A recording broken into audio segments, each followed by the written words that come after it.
Ibaze ni mwijoro ry'akabwibwe isi yose ireba ahantu hamwe amatara ya stade yaka nk'inyenyeri zaguye ku isi, imbaga y'abantu irangurura amajwi yayo nk'inkuba zihindira mu kirere, mu maso y'abafana huzuye ibyishimo, mu mitima yabo huzuye inzozi n'ibyishimo bisendereye, ariko inyuma y'ayo majwi y'urukundo n'impundu hari igicucu kitavugwa kenshi, igicucucucu cy'amabanga, impaka n'ibibazo byabayeho imyaka na yindi.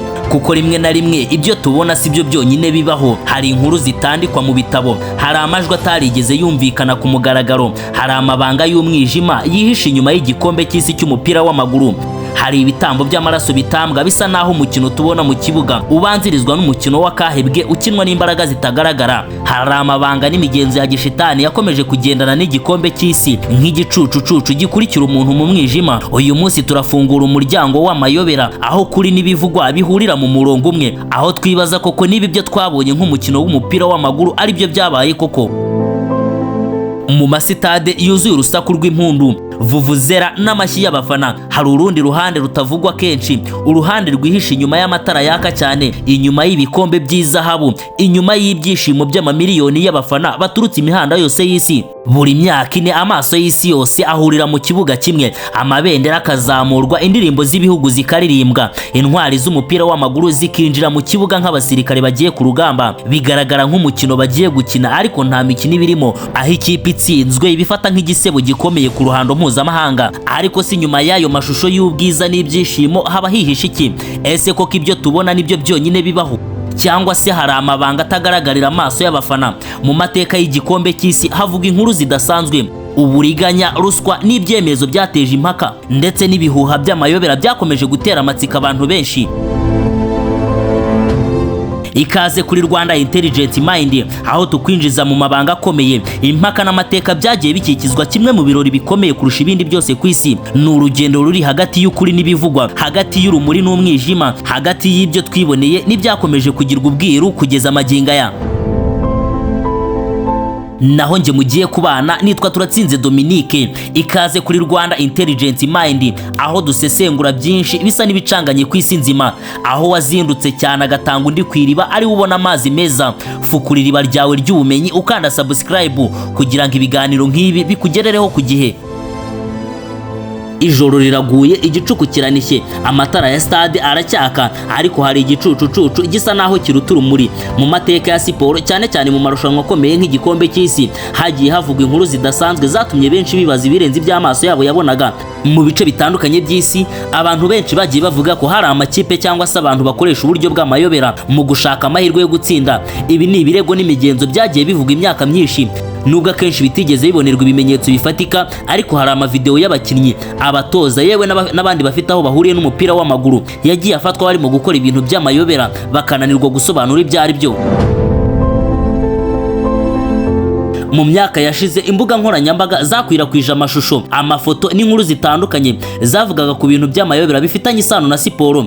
Bamwe barabyizera badashidikanya, abandi bakabiseka, ariko impaka ntizigeze zihagarara. Ibyo byatumye benshi bakomeza kwibaza niba inyuma y'amatara yaka muri stade hari izindi mbaraga zitagaragara. Mu mateka y'umupira w'amaguru habaye ibihe byinshi byasize abantu benshi mu rujijo. Habaye imikino yarangiye mu buryo budasanzwe, amakipe yafatwaga nk'ayatsinzwe mbere y'umukino akaza gukora ibitangaza, ndetse habayeho n'ibyemezo by'abasifuzi byakomeje guteza impaka imyaka n'imyaniko. Mu gihe bamwe babonaga ibyo nk'ingaruka z'ubuhanga, amahirwe cyangwa se amakosa asanzwe yo muri siporo, abandi batangiye kubibonamo amayobera arenze iby'amaso yabo yabonaga. Nibwo havutse inkuru nyinshi zavugaga ku mbaraga zitagaragara, ku migirire n'imigenzo yihariye y'amakipe amwe n'amwe, ndetse no ku bantu bavugwaga ko bafite ubushobozi bwo guhindura amahirwe y'umukino.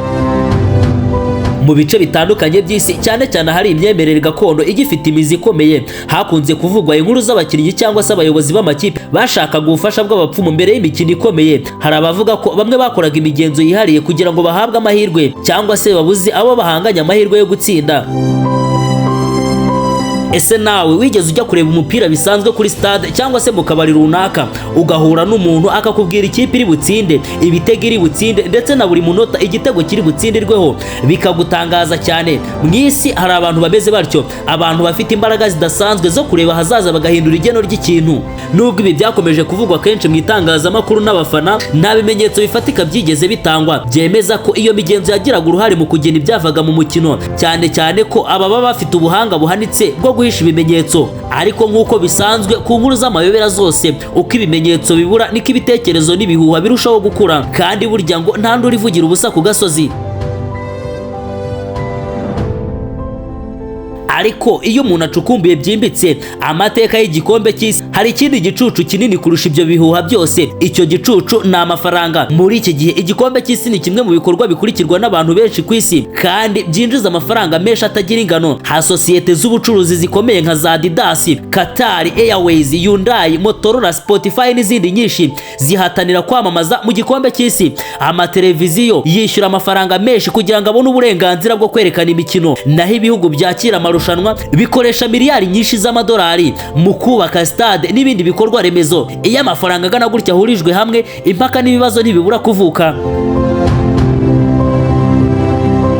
Mu myaka yashize isi yumvise inkuru nyinshi zivuga ku birego bya ruswa, inyungu za politike ndetse n'amasezerano avugwa inyuma y'imiryango ifunze. Hari abemeza ko rimwe na rimwe ibyemezo bifatwa hashingiye ku nyungu z'abantu bake bafite ububasha, aho gufatwa hashingiye ku kuri cyangwa se inyungu rusange z'umupira w'amaguru. Ibi ubibona iyo bahitamo ibihugu bizakira igikombe cy'isi. Hari ibihugu nka Mexique bimaze kwakira igikombe cy'isi inshuro zigeze kuri 3 zose. Hari n'ibihugu byinshi bitarahabwa ayo mahirwe na rimwe. Ebaze ko ku mugabane wose wa Afrika igihugu kimwe cya South Africa cyangwa se Afrika y'Epfo aricyo cyakiye igikombe cy'isi ku mugabane wose wa Afrika hashize imyaka irenga 16. Ibi nibyo byatumye abantu benshi bavuga ko amabanga nyakuri y'igikombe cy'isi atari ay'amarozi cyangwa se imbaraga z'umwijima, ahubwo ko hari amabanga y'amafaranga, ubutegetsi n'inyungu zihishe inyuma y'ibibera ku mugaragaro. Nubwo bimeze bityo, ukuri gukomeza kuba kure nk'inyenyeri iboneshwa amaso ariko itagerwaho. Buri gikombe cy'isi gishya kizana intwari nshya, amarira mashya, ibyishimo bishya n'impaka nshya. Hari ibibazo bisubizwa ariko hakavuka ibindi. Hari amabanga amwe ajya ahagaragara ariko andi menshi agasigara mu mwijima. Kandi uko imyaka ishira niko igicucucucu cy'ikibi gikomeje gukurikira igikombe cy'isi kirushaho kuba kirekire. Mu gihe abafana baba barangariye umukino mu kibuga, hari abandi bakomeza kwibaza ibibera inyuma y'amarido. Ese koko ibyo tubona nibyo byonyine bibaho, cyangwa se hari indi nkuru itarandikwa, inkuru itaravugwa, inkuru igitegereje umunsi umwe kugira ngo ihishurwe? Icyo ni ikibazo kizakomeza kugendana n'igikombe cy'isi kandi bishoboka ko kizakomeza kubaho iteka ryose, mu gihe umupira w'amaguru uzakomeza kuba nka maji y'urukundo mu mikino yose ikinirwa kuri uyu mubumbe. Nuko rero amatara ya stade agenda azima buhoro buhoro, amajwi y'impundu asigara ari urwibutso rutembera mu kirere nk'igicu cyo mu butayu. Imbaga y'abantu irataha, amabendera arazingwa, ibikombe bibikwa ahatekanye, ariko ibibazo ntibijyana nabo. Hari ibintu amateka yandika, hari n'ibindi ahitamo gusiga inyuma. Kandi uko imyaka ishira niko ibirori by'igikombe cy'isi bizakomeza gusiga ibimenyetso bidasobanutse neza inyuma. Ni nk'ibirenge by'umugenzi wanyuze mu bwigunge bw'ijoro. Bamwe babibona nk'impanuka zisanzwe, abandi babibona nk'ibimenyetso by'inkuru irenze iby'amaso yabo ashobora kubona.